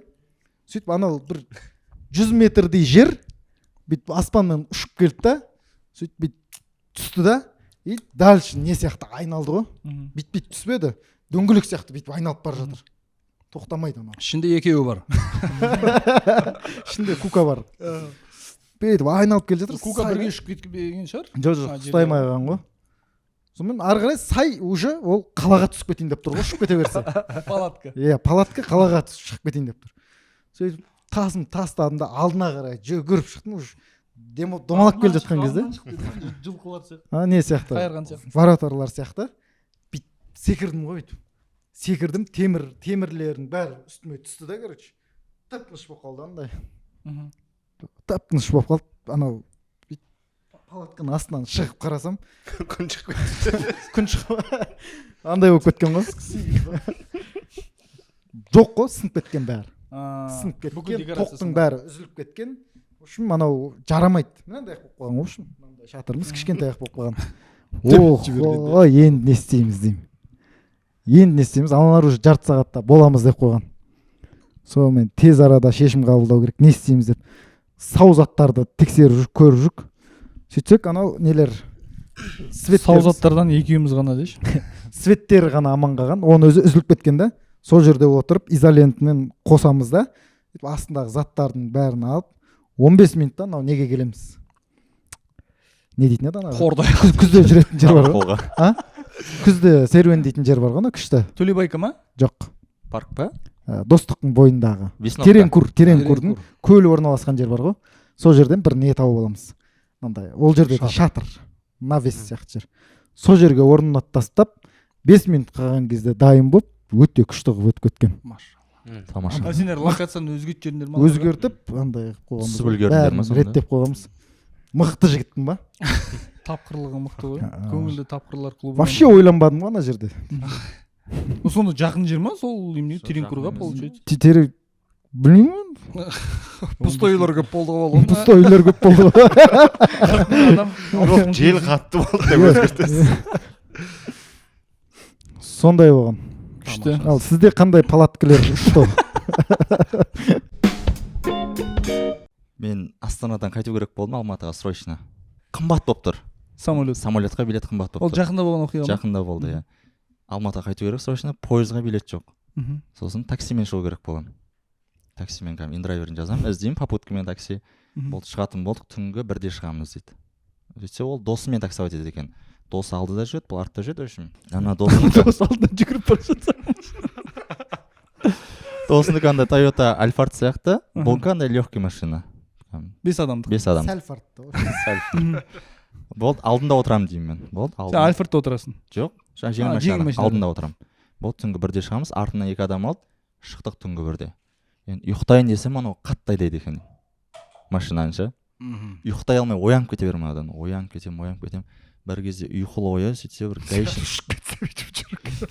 гаишник тоқтатыпты превышение скоростьпен тұрады да штраф алып алады сол жерден түнгі ұйқылы оя менен кәдімгі ақшасын алып алды сразу мә жібере салшы қазір деп болыпты деп жібердім бір кезде балқашта оянамын балқашта кәдімгі су алып ішіп жатыр тұрады да машинасына май құйып жатыр дос айтады тексеріп алмайсың ба дейді машинаны жоқ ей нормально бітетін уақыты болды дейді да майды құя береді ары қарай ұйықтадым көзімді ашсам жолдың шетінде тұрып қой капотын ашып тастаған ей не болды десем моторым кетіп қалды дейді анау машинасының айдала енді анау Екеуің ғана ма? жоқ артта 2 адам бар ғой досы алдыда кетіп қалған досына звондап үлгерген мен осындай машинам бұзылып қалды деп досы келе жатыр бері қарай гаишник келеді жанымызға не болды дейді осындай моторым кетіп қалды дейді Жаңа штрафты қайтарып берші деп па?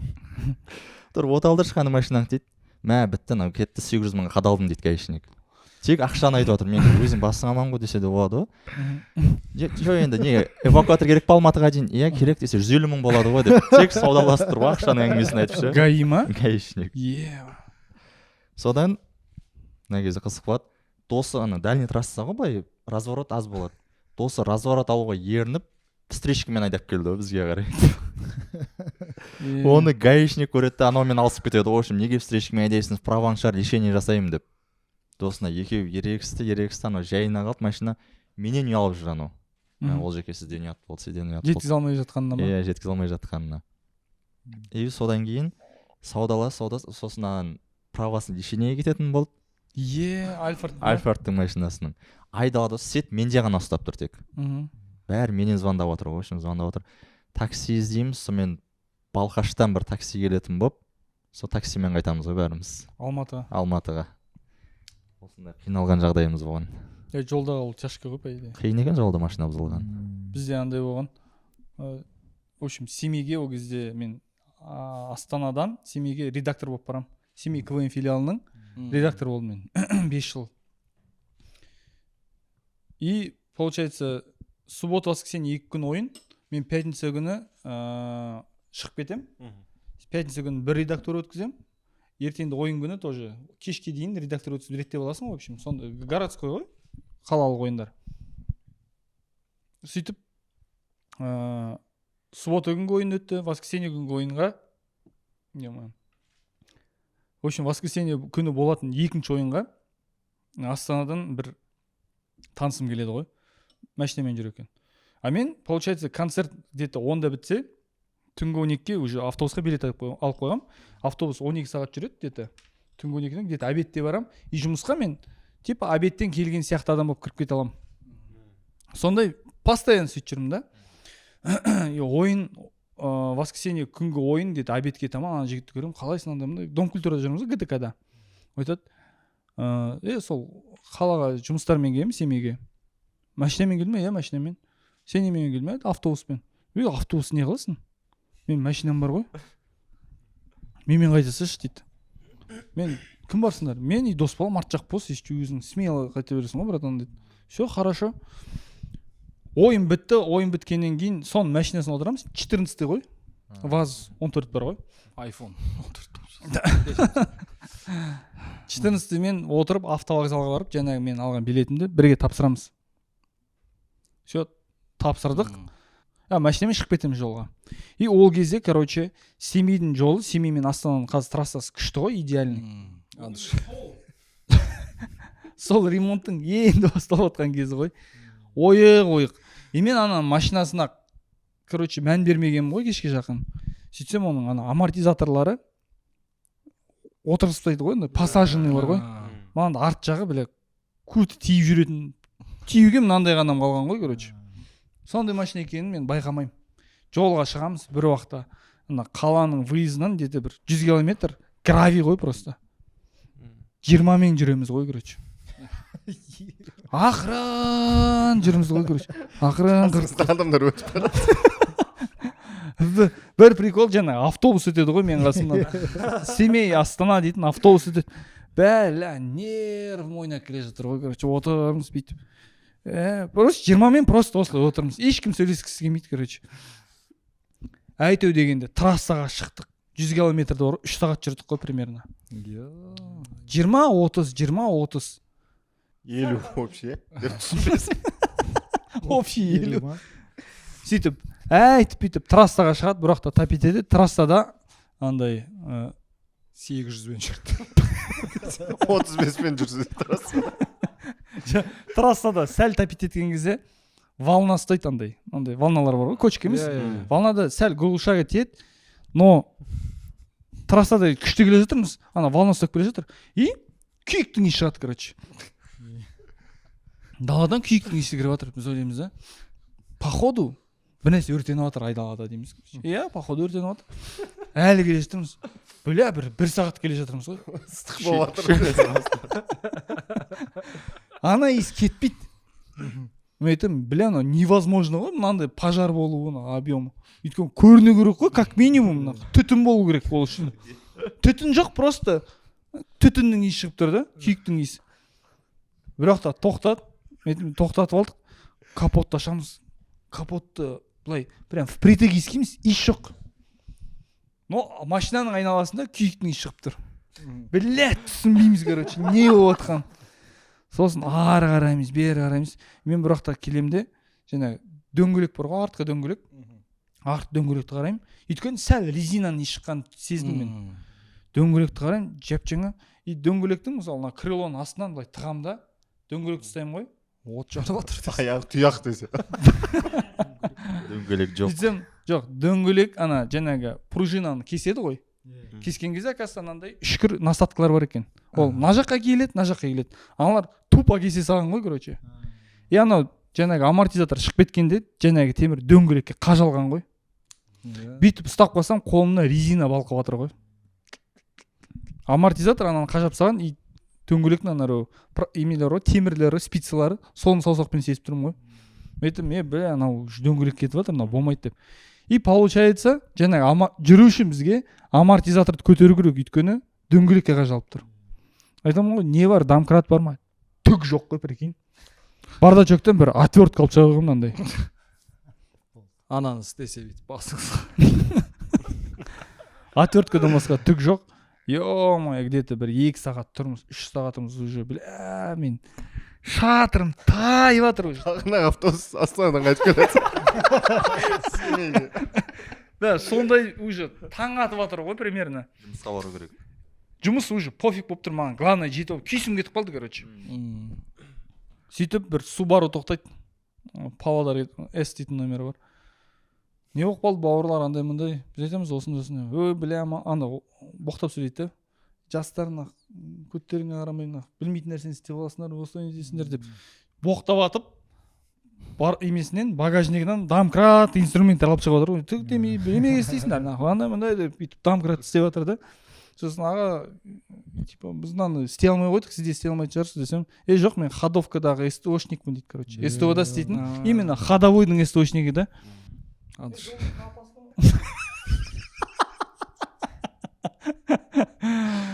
Сол ана кісі келді де домкратпен көтеріп өзі жалғыз, короче, ананы істеп береді. Айтады, бля, анау істеп береді, айтады, короче, жігіттер, сендерге 80-нен қатты жүруге болмайды. Максимум 80, желательно 70-пен жүріңдер дейді ғой. Әйтпесе тағы да кочкасыңыздар, ана шығып кетеді деп. Қалған жолда 70-пен бардық қой, короче. Трассамен. Еба. Просто сөйлеспей. Арттарыңнан жүріп отсаңдай. Бұзылып қалма екен деп. Кешірім. Жоқ, 80-мен асып кетсе, алдына шабақ тоқтатып. Айттым ғой мен саған деп, а? Делать нехуй мужик болса сондай. Ішіп пысқан. деген сияқты ғой.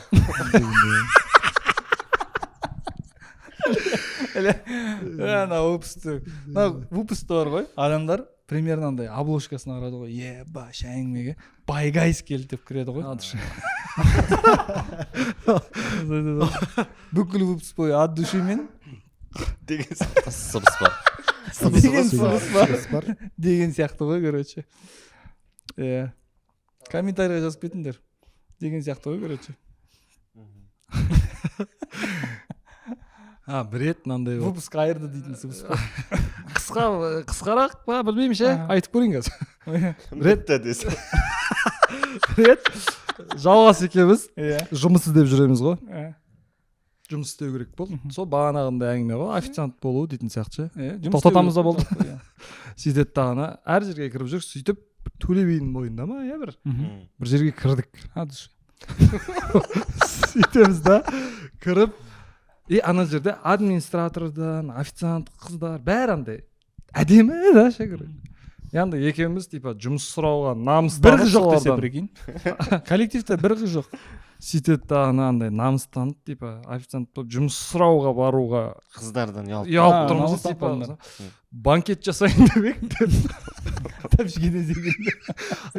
деп ана кісі түсіндіріп, столдарды қосып, андай отырады, мына жерде андай болады, менюді қарап, бронь қойып шығып кетеміз ғой ішіне. Қалай аға? Нормально ма? От души ма? Че-то сұйылып бара жатыр да, оқиғаларымша. Есіме түспеді ана.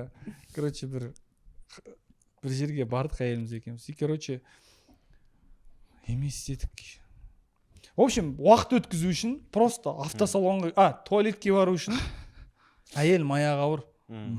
И енді аяғы ауыр кезде әйел адамдар туалетке бара береді ғой. 20 минут сайын, жарты сағат сайын.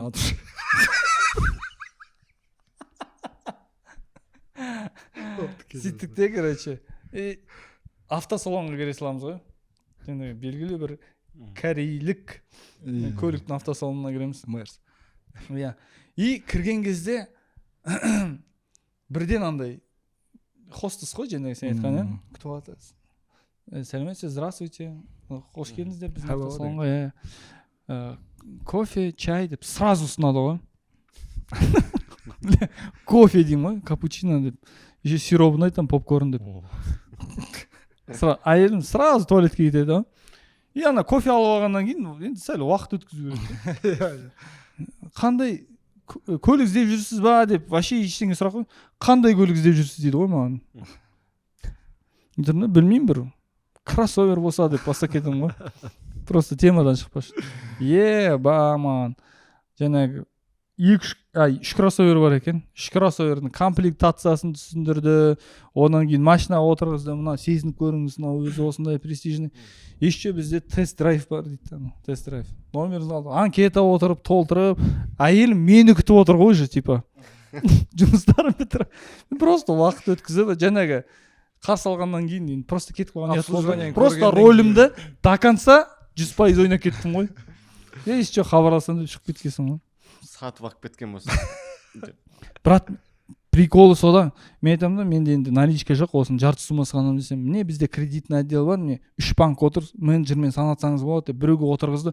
Менеджер қандай суммаңыз бар деді. Айттым, ол маған калькулятормен айына 260 мыңдық қылып санап берді, айына 180 мың қылдым. 3 қағаз беріп, сондай обслуживание өтіп кеттім ғой. Просто так. Туалетке кіріп. Бізде мынандай оқиға болды, ештеңе қатысы жоқ. Мгм. Жайдарманды чемпион болып бітірдік, маусымашарда қоштасамыз ғой. Мгм. 23-тің қысында қоштасайын деп жатырық. Сөйтіп бізден 1 жыл бұрын миллион қоштасқан. И қоштасқан кезінде Есен ағаға олар қаржылыққа не береді? Сертификат. Есен аға деп маусымашарда гала концертте сертификат беріп кетеді. Сонымен енді уже андай бір традиция ұқсап қалды ғой, ол реск. Сыйлық беру. Иә. Жоқ, сыйлық беру болғанда енді бір Есен аға міне деп. Осындай түнде отырық, ертесі ойын не істейміз деп, сонымен Европаның 5 еліне Есен ағаны жіберейік дедік қой, ату құрамасы өзіміз. Давай жіберейік, анау деді. Оны құр айта салмаймыз ғой. Давай сертификат істетейік дедік. Медеттер енді бізден 1-2 жас кіші. Сонымен медет барып сертификат істеп келетін болды ғой. Үлкен ғой. Европаға саяхат деген. Сөйтіп ол істеп келді да. Істеп келді. Ағалар общий 10.000 теңге болыпты дейді. Ақша жиналмай қалды. ойлашы. 10.000 теңге жиналмай қалды. Европаға 5 мемлекетке жіберіп саласың. Медет айтады, сендер сертификаттың ақшасын тауып бере алмайсың ба? Аяқтың Европасы. Сендердің логикаларың бойынша ол саяхат сендер өздерің көтереміз деп ойладыңдар ма? Иә. Енді ойлап қалдық та, енді бір байып кетеміз ма деп. Сендер Дубайға алыпсыңдар ол кезде саяхат, иә? Типа сіз бізді чемпион ретінде Дубайға жібердіңіз, енді біздің кезек біз сізді Европаға жібереміз деген әңгіме ғой енді. Берді ғой. Сертификат жасады, иә? Сертификат жасады, біз оны еще бердік. Сахнада табысталды. Сахнада табыстадық та. Мен Есен ағаның Инстаграмда Европада жүрген көрген жоқпын мысалы. Жоқ, ол кісі барды өзі. Жаңа 10.000 теңге жиналмай қалды. Қайсы барады? Атақтардың базарда екен бе? Атса береді дейсіңдер ме сендер, иә? Тойда. Досым саған. Сен тойыңда неге атпадың? Квартира жалғасқа. Берейін деген неге? Просто рия жасамай-ақ, былай адуше деп. Негізі ниет болды шынымен де Есен ағаны апару деген, бірақ Бірінші қажылыққа барсын дедік. кейін болмай қалды. Өйткені футболка сатылмады. Жұмысқа кірмедік, официантта. Жарық ивенттің несі құлады. Батя Ол жас келмей қалды, жолда қалып кетті. Бәрі қорытындылап па. Күшті қорытынды болды. Бітті онда. Осымен тәмамдайық. Мен ойымша күшті қорытынды болды деп есептеймін. Әрине. Келгендеріңе көп рахмет. Бұйырса шығатын фильмдарың кассалы болсын. Тез сол кино арқылы ма или басқа да амалдармен байып Есен аға шынымен де Европаға жіберетіндей дәрежеге жетіңдер. Амин. Біз еще турға шығайын деп жатырық. Иә. Бірақ ол уже возможно турдан кейін де шығуы мүмкін. Айта сал. Турдың кезінде де шығатын шығар. Миллион және Байгайс командасы 10 қыркүйектен бастап Қазақстанның барлық қала, ауыл, аудандарында концерт қоямыз. 1,5 айға созылады концерт. Иә, бәрі қатты шаршайсыңдар. Көргендеріңізге көп рахмет. Лайк, комментарий, каналға тіркеліңіздер. Сау болыңыздар.